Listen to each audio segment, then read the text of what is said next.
Salamat Ötençi YouTube kanalynyň mehriban tomuşaçylary. Biziň syýahatymyz dowam edýär. Biz häzir Daşoga welaýatynyň çäginde ýerleşýän Aşyk Aýdyn Pirde syýahata geldik.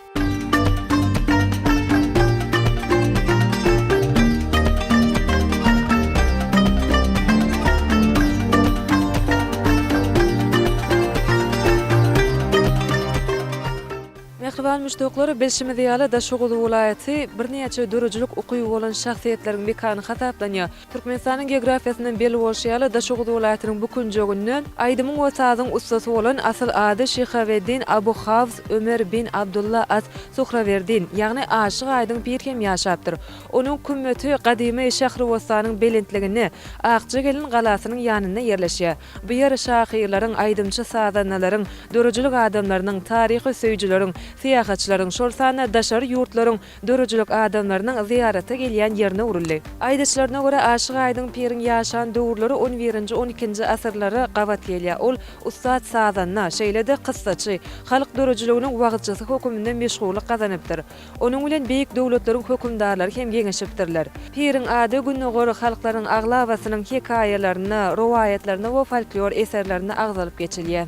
Halk tarapyndan Aýdym Sadyň Piri hasaplanýan Aşyk Aýdyn garyp gafarlara gollaw berip, jemgyýetçilik gatnaşyklaryna mydamy adaletli çözbüdüň tarapdary bolupdyr.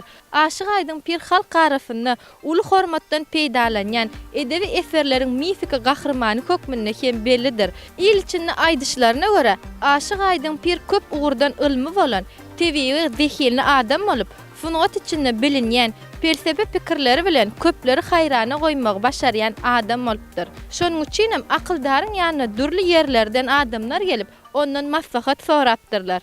Türkmenlerde şeýle bir ynanç we adam öz ykbalyny Aýdym Sady bilen baglanşdyrmak üslefi Aşyk Aýdyn Pirden akpata almaly ekeni. Belli taryhçy Öwes Gündogdyýewiň ýazmagyna görä, Aşyk Aýdyn Horazm türkmenleriniň arasynda aýdymçylaryň we sadanalaryň piri hasaplanýar.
Tamaşaçylarymyz, ine bu görýän binamyzyň içinde Aşyk Aýdyn Piriň aramgahy ýerleşýär.